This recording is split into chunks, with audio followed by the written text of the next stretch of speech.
Welcome to the Unique Mums podcast. My name's Anna, and I'm a wife, mum, author, blogger, and Jesus follower, bringing you biblical truth, devotions, and encouragement so you can find joy, purpose, and hope as you navigate through motherhood, one cold cup of coffee at a time. You can find the episode show notes, free devotions, and a lot more information at uniquemums.co.uk.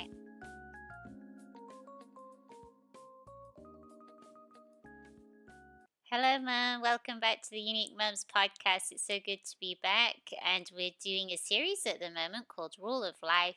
And last week we talked about embracing the moment, and today we're still talking about that, but today I'm actually doing an interview with a friend of mine called Leslie Moore. So I'm going to introduce her, and then we'll jump straight into the interview. Leslie Moore is a Jesus follower, a wife, a mum, and a writer. She lives in a sleepy southern town in the United States. Leslie writes historical romances spanning from the foundations of early England to the 1970s, bringing faith-filled stories with adventure, sword fights, betrayal, secrets, and how the power of love can mend all hurt. Although she's known as a writer, her most recognized title is Mum to Henry and Claire. When she's not researching 9th century armor or how a longhouse was built, she's folding clothes, washing dishes, and wondering how to add in another plotline. You can find her writing about her first love, Jesus, on IG at Leslie Moore Writes. Okay, so welcome to the Unique Mums podcast, Leslie. It's lovely to have you here today with us on the show. Thank you so much, Anna. It is such a blessing and a privilege to be invited. So I just appreciate you thinking about me and bringing me on today. Yeah, that's great. I'm so glad you managed to come on. And we actually met on Instagram, I think it was. I don't know exactly Yeah, how long, maybe a year ago or so, or maybe longer. I'm not sure.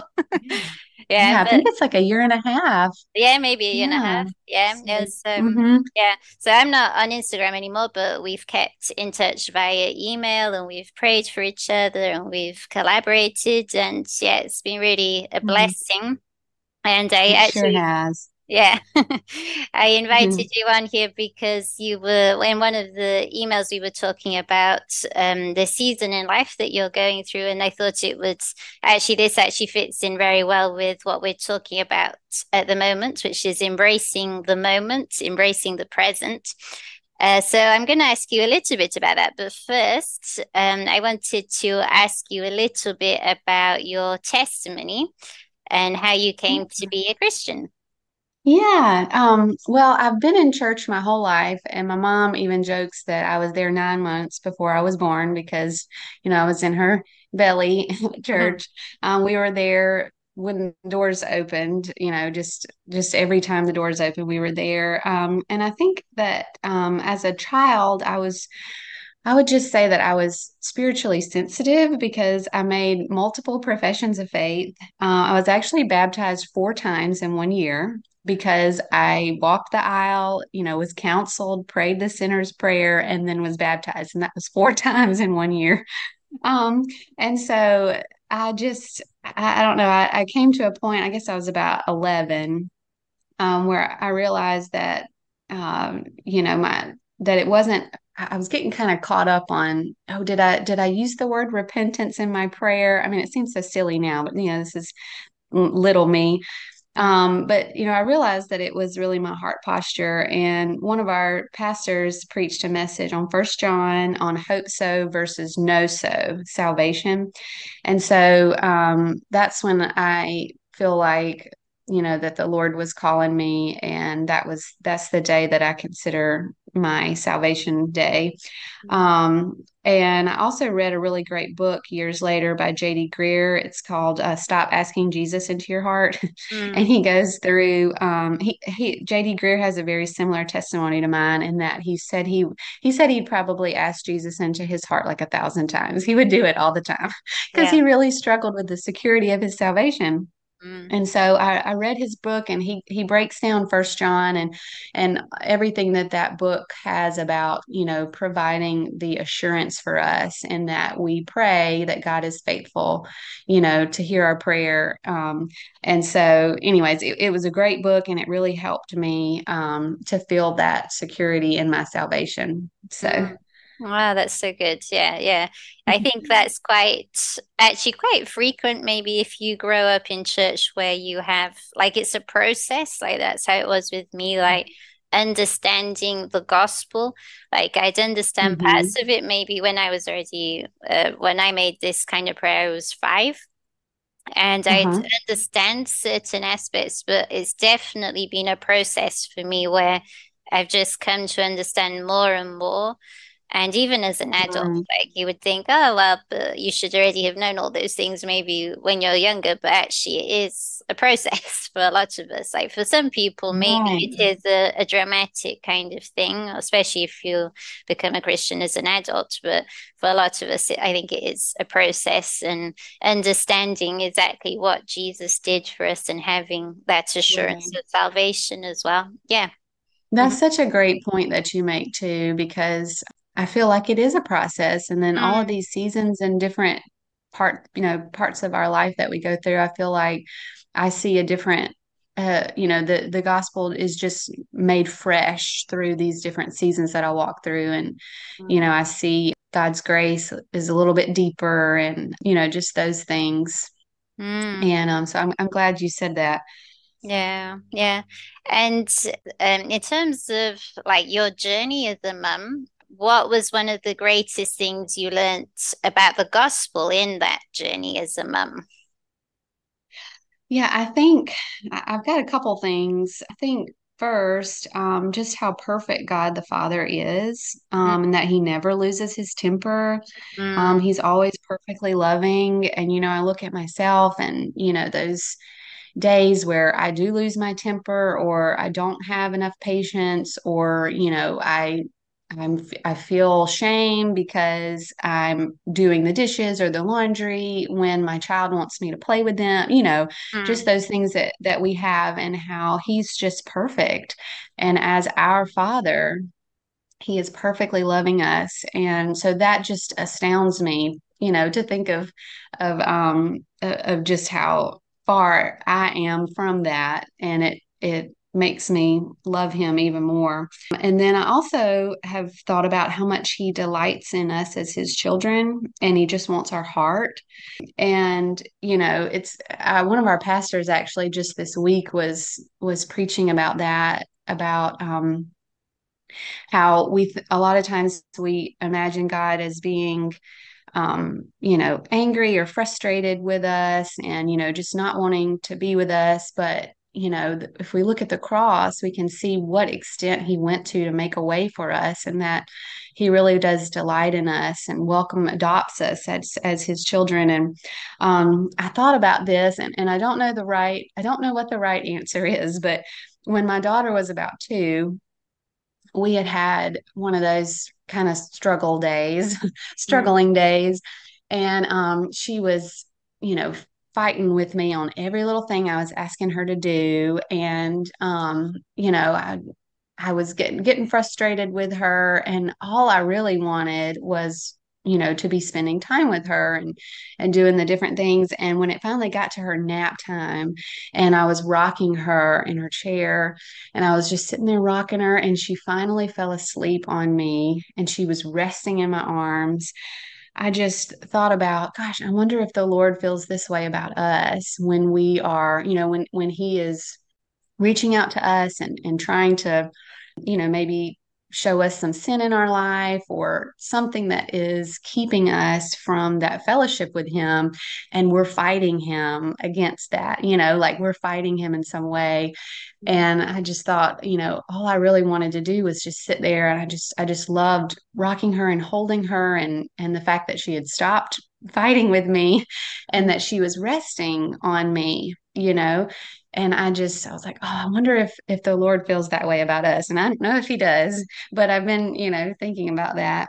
And then the last thing I think is I love that he desires for us to be a part of his plans because the reality is he doesn't need us to Mm, help him accomplish anything, mm, right?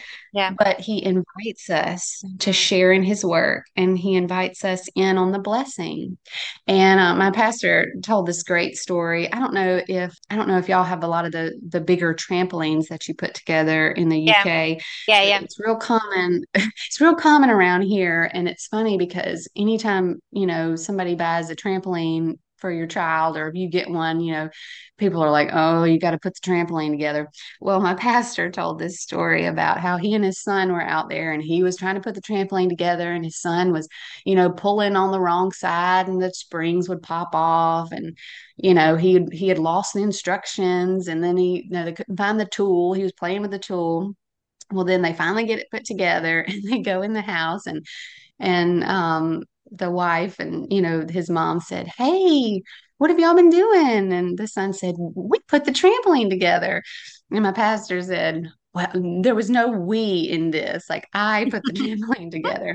But Yeah. and Mm, he said, "I feel like, that's kind of how God is with us, that we're trying to help maybe, but we may not always be helping, but he wants us to mm, be a part of that with him, and mm, he was saying too, he was like, that this was another example of me, falling short of being a father and God showing what a perfect father he is with us, that he doesn't lose patience and he still invites us, mm, to come in on his work. But that's such a humbling thing to me, mm, that, that he doesn't need us, but he mm. still invites us Yeah. in, to share in his work. And it's such a blessing to us.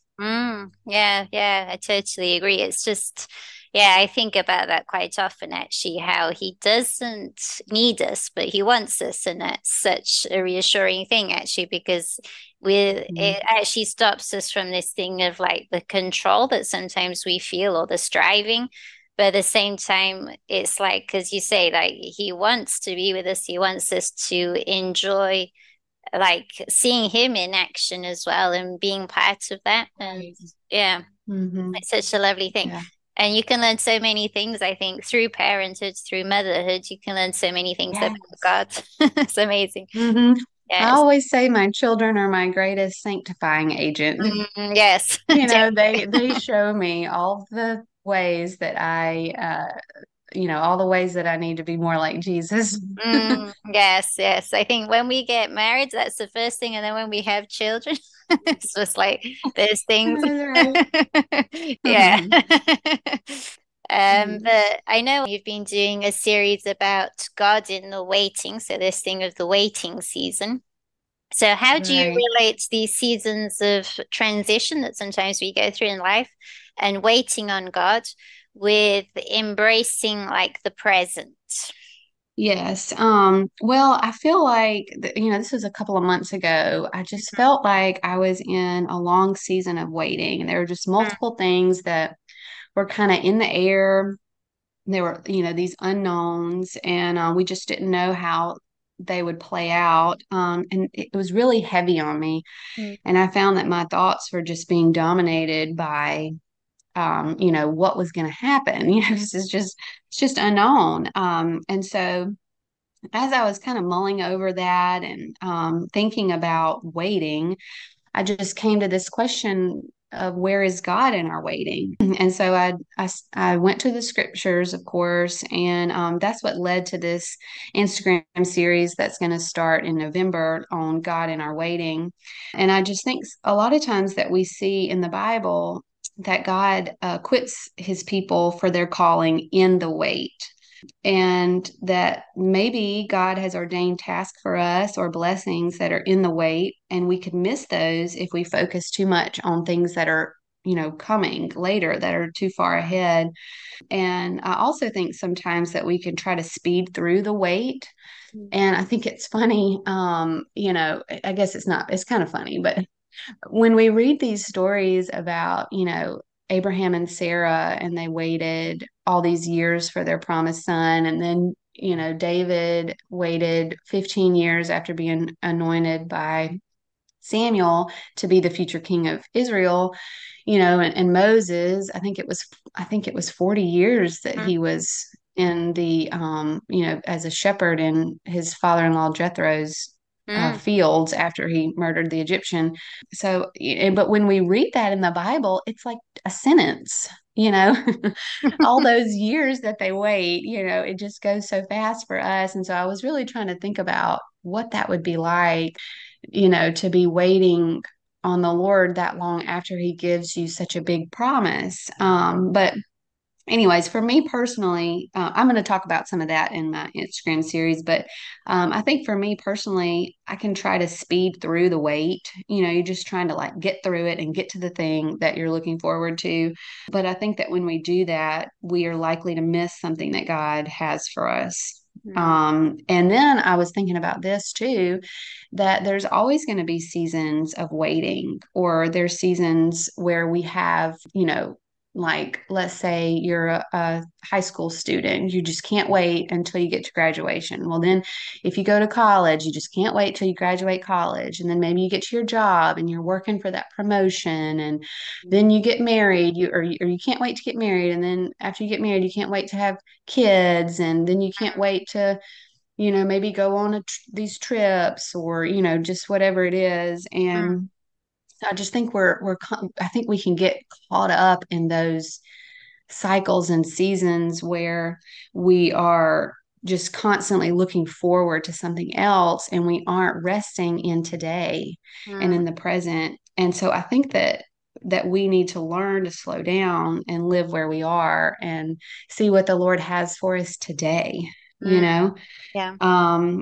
And I think ultimately the purpose of waiting is to strengthen our faith and our trust in God, because I know that it encourages me to keep giving things over to Him. Because when I'm in this wait and there's all these things, all this uncertainty, I can tend to white knuckle it and try to control these things on my own. And that just leads to a big mess. And in fact, this season that we're in right now, that was kind of my gut reaction when we started going through this big transition season, and I'll talk about that when we get to it. But I have been not the burden of that is so heavy that I have lost weight. Mm. I've been, I've just my stomach's just in knots all the time. I haven't been able to eat as much. Mm. And once I realized that, I didn't even realize that I was holding so tightly and trying to control all of these things, Mm. and you're just feeling so much anxiety and pressure over trying to do it on my own. I didn't even realize that. And then probably about 3 weeks ago, the reality of everything became very clear to me. And I thought, oh my goodness, what am I doing? And I feel like the Lord gave me Philippians 4:6. He was kind of speaking that to me, be anxious for nothing. Like that's a command. And instead, we are to bring these things to Him in prayer. And then the peace of God that transcends all earthly understanding will guard our hearts. And so once I did that, once I came and surrendered those things that I was holding on to and that I was really anxious about to Him, I have had so much peace. And so I'm so thankful that we have these promises that He's given us that we can stand on. And then, I can look back at this season, in years to come, where I may go through another one, and I can remember that He was faithful to me, Mm. and He gave me peace in the midst of a really troubling time. And I also think, as I was mulling over, the purpose of the wait and not trying to control everything, is that, living in, like we said, we were talking about embracing the present and being in today. And I think I was finding, as I was looking so ahead to, this thing we have coming up, that I was missing today. And I think there's so much beauty and there's so many things that God has for us even today. Mm. And today, this was a striking thought that came to me. Today is never coming around again. Mm. You know, we can't go back in time. We can't regain any time that we've lost. And the moments that we experience today may never come again. Mm, And so I just think it's so wise for us to stop and enjoy the beauty of the present moment or this season that we're in. mm, Even if it's a troubling season or a wonderful season, I still think that there is so much that God has for us in these everyday moments, and mm. we should look for Him in those. Yeah, that's so good. Yeah, it's really important, as you say, just to enjoy what he's giving us now. And as you say, our tendency is to look forward to the future. Always like it's an elusive kind of thing. Like when this happens, then I'll be joyful or whatever. But actually, Right. God can give us joy and hope and peace now. It doesn't have to be in the future. It can be now. And yeah, That's it's right. yeah. And you're going through a stage of transition then. Can you tell us a little bit about that and what you've already talked a bit Well, about what God is teaching you, but anything else about that? yeah, so I'm moving, and it's just down the road, but it's just been really stressful to have two young kids and try to have the house perfect for the showings, and then the man that we're buying our house from, everything was just kind of up in the air because we didn't have a contract in place. We're buying the house off the market.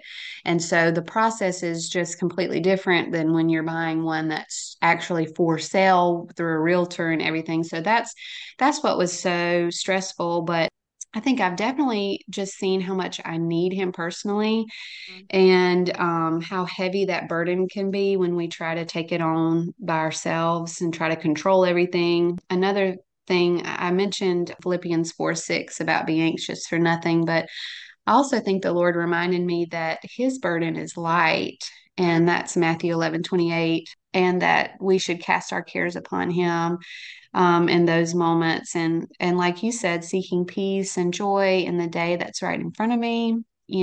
Not putting all my eggs in the basket of, oh, I'll be happy when, just like you said.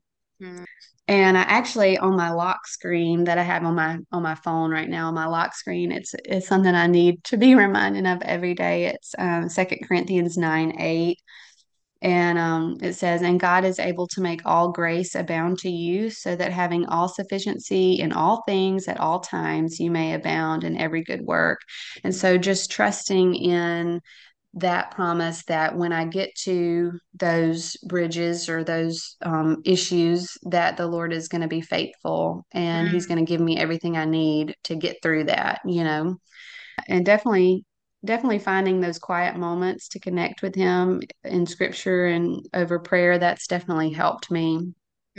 yeah, actually, the first parts I was doing here on this series was actually about that, like meeting with God in the secret place. And it's so I love that. tempting. It's so tempting just to like especially when we're going through these seasons of busyness or where things maybe are a bit out of our usual routine, just to kind of skip that part. But actually, it's in that place that we're going to receive from God and have the peace and have the joy and where God's going to be speaking to us. So yeah, it's such an important That's thing. exactly right.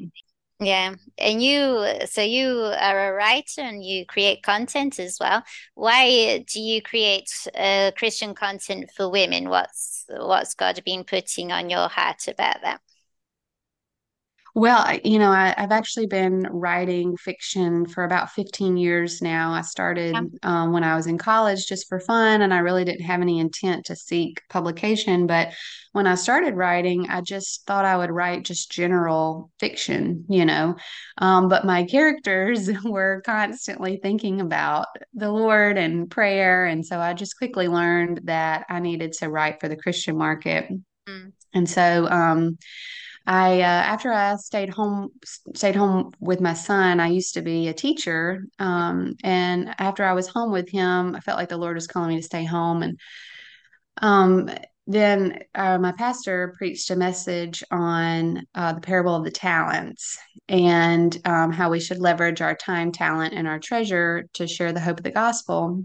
Mm, And that's when I felt like the Lord was calling me to share my stories. And that was the first time I ever thought that maybe my writing was a gift from Him and I was burying it and I wasn't using it like He intended. And that was very convicting. And so I've been on this journey where, I'm learning the trade, I'm learning the craft, and just being obedient, trying to be obedient to the Lord, and writing and just in the ways that He leads me. So I mm, write historical romance, and I've got a manuscript that is finished, sort of, but I'm working on editing it. So, and then I have my Instagram, and I write a monthly series there. I know you know that, and but I really enjoy writing that content as well. I've enjoyed creating the series and mm, doing those things. I feel like that's a fun deep dive I get to take with the Lord, and then I get to share. mm-hmm. So. Wow, that's great. Yeah. So we're almost running out of time, but where can people find you and your writing then? Yeah, right now it's just Instagram at Leslie Moore Writes. Okay. And I have a website, but I'm working on getting my newsletter Mhm. created and, all of that set up, but I don't have Okay. it set up yet. But there's a link to that on my Mhm. Instagram, and there's Okay. an email address on my website as well. So, but mainly Instagram. Okay. Okay, that's great. Okay, so I'm going to put your links in the show notes so that listeners can check that out. Yeah, but thank you Great. so much for coming on today. It was so encouraging. It was so lovely to talk about this topic, which is close to my heart as well. And it was such a blessing. Thank you so much. Yes, thank you so much, Anna, for having me. And I enjoyed it so much. I always love getting to visit with you.